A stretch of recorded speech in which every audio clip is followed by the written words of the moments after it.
What's up BTS, it's your host Michaela and I'm here to break down the top 10 celebrities who were secretly involved in cults. At number 10 we have former Bachelor Australia contestant Kiera Maguire, who revealed in 2016 that she was brought up in a polygamous cult in Victoria. The affiliation, known as the Seaside Sect, was founded by Kiera's father and included his 9 wives.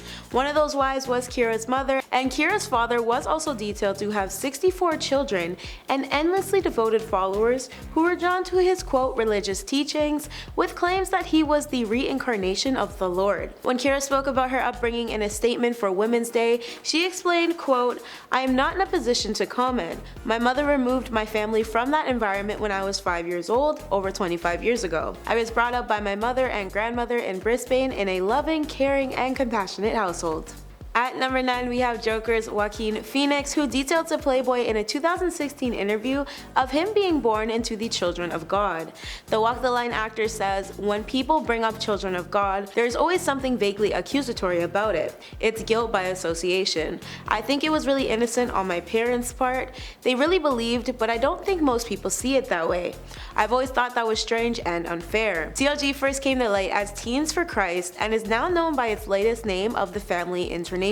This organization started as a method of messaging known as flirty fishing, which was explained to have used intercourse to depict God's love and mercy to gain new believers. In the same Playboy chit-chat, Joaquin also disclosed his parents' gradual realization of the disturbing nature of the group's practices. While Joaquin said he believed his parents' original thoughts of finding a community who shared their own ideals, on the opposite end, cults rarely brand themselves as just that. Instead, they deem themselves as quote like-minded people, but Joaquin detailed that as soon as his parents caught on to something darker happening, they got themselves out right away. At number 8 we have Stranger Things Joyce Byers actress Winona Ryder. Now, unlike a lot of other celebs on today's list, Winona seems to share great sentiment and respect for her former lifestyle. The group, known as the Rainbow Family Commune of Living, is located in California and is described as more of a community rather than a cult. Still, Winona was 7 when her family relocated into the Rainbow organization, and alongside 7 other families, Winona was reportedly living without television, music, and electricity across a 300-acre plot of land. According to the actress, she spent most of her developing years taking up an interest in her now career and reading, following her mother showing her and her siblings movies that were screen projected inside the farm's barn. When Winona recalled her childhood in a Dazed interview, she was incredibly fond and spoke highly of Rainbow. Quote, "It was pretty incredible. We were in 380 acres of redwoods and there was no electricity." At number 7 we have Smallville duo Kristin, Kreuk, and Allison Mack, who were allegedly members of a group known as NXIVM. This quote religious organization brands itself as a self-help group for the rich and famous in accordance with the Albany Times. Apparently, of the two, it was reportedly Kristin who initially joined the gathering and then proceeded to later drag Allison along with her.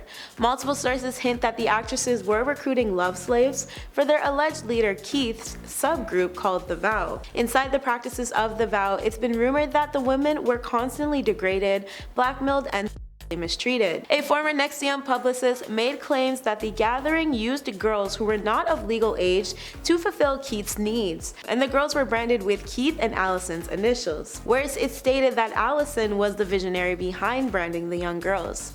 Not to mention Keith's arrest in March 2018 in Mexico for trafficking and forced labor, with video footage depicting Allison ready to follow the police if they chose to leave the property with Keith. As for Kristin, she made a tweet which spoke about her enrollment in the group, detailing that the course helped her overcome her shy nature. She also discussed on the social platform her leave and how she maintained minimal contact with anyone still involved. But at the same time, Kristin flat out denied all claims regarding the accusations of her being in the inner circle, as well as her non-involvement as a slave. There was even another former member who confirmed on Twitter that Kristin's non-inclusion being a part of the cult subgroup, where she was described as a lovely person who would never engage in those kinds of activities, and how she had gotten herself out of the mess before ish got weird. At number 6 we have Breathe Again singer Toni Braxton. Now Toni released a memoir titled Unbreak My Heart, which revealed the R&B singer's involvement with the Pillar of Truth, a Pentecostal apostolic group alongside her family as a young girl. Toni explained how her family soon fell into religious extremism. The behavior in question was known as the women and their nakedness needing to be covered up fully, and almost everything was deemed as evil. This evil included seemingly normal occurrences like going to the movies, for example. In light of her experience, Toni described connecting her faith and her devotion to God with that of judgment, anxiety, and guilt. Apparently, the group also alleged to require its members to speak in tongues. Reportedly, Toni had faked this at a mere 8 years old just to keep up, explaining, "The ties that bound us together became the ties that strangled us." As per the Daily Mail, the Braxton family first became a part of 2 more repressive churches before they settled themselves into the Truth Foundation. At number 5 we have Batman's Batwoman actress Michelle Pfeiffer. Michelle has not been quiet about her disclosure that she was once an addition to a cult in 2013. Apparently this group was brought up by 2 personal Hollywood trainers, and they would ritualistically practice breatharianism. The practice stems from one's ability to survive without food or water, and sustain the belief that sunlight was the cure to providing everything the body needed. Michelle spoke with The Telegraph for an interview in 2013 regarding this, where she described how the group worked with weights and put people on diets. According to this interview, Michelle said they wanted soul vegans and were incredibly controlling. Michelle continued by explaining that she wasn't living with the group, but that she was there quite often, and how the group often pressured her to show up more frequently. Michelle said she was paying to be there at the time, so the experience was financially draining, among her other hardships. Lastly, Michelle spoke about how the group's highest state was breatharian. At number 4 we have Academy Award nominated Fatal Attraction actress Glenn Close, who opened up to The Hollywood Reporter in 2014 to reveal her position in her childhood cult, how she escaped the group, and the psychological damage it caused her. Glenn's father, Dr. William, reportedly brought his family to the right-wing religious group Moral Rearmament, or MRA for short, when Glenn was merely 7 years old. Quote, "For years, I wouldn't trust any of my instincts because my beliefs had all been dictated to me.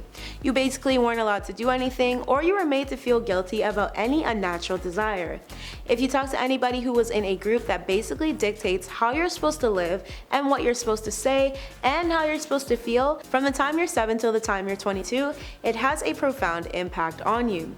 It's something you have to consciously overcome because all of your trigger points are wrong." At number 3 we have charmed actress Rose McGowan. Similar to Joaquin Phoenix's childhood, Rose expressed how she also spent her early days in the Children of God. Rose's father partook in the Italian chapter of the cult, reportedly located on the outskirts of Florence. But Rose has been extremely vocal in her time so far regarding her experiences and her successful escape. In a People interview, Rose recounted witnessing sexual misconduct as a child while living among the group. "I remember watching how the men were with the women. They were basically there to serve the men sexually. You were allowed to have more than one wife. The women would go to bars as lures and pick up recruits. They called it flirty fishing." For her escape, Rose took to rebelling by burning a wall made of Bibles and negatively responding to anyone who would ask her if she had, quote, "let God into her heart." By the time Rose was 9, she removed herself from the group with her father once it was clearly brought to light that the group encouraged inappropriate relationships between adults and children. At number 2 we have the Arquette family, who disclosed that they were once a part of an unnamed cult started out by a bunch of friends. Actor David Arquette was born and brought up in a Virginia commune where he was living with his sisters Patricia and Rosanna and their parents. Patricia sat down with Oprah in 2011 to explain how said group desired to create a utopian society, where she added that the commune had no bathrooms, electricity, or running water. Patricia also revealed on a WTF with Mark Maron episode that her family parted ways with the commune when the members of the group's true colors began to reveal themselves, where she said, "My dad said you bring the seeds of society with you, so you think this is all a great concept, concept, but then suddenly you realize, oh, that dude has a real anger management problem, and this person is an alcoholic, and this person's greedy, and what are we doing here? Following their Virginia leave, Patricia touched on the topic of her family's return to Chicago before they finally settled in LA. At number 1, we have the Smith siblings, brother Jaden Smith and sister Willow Smith.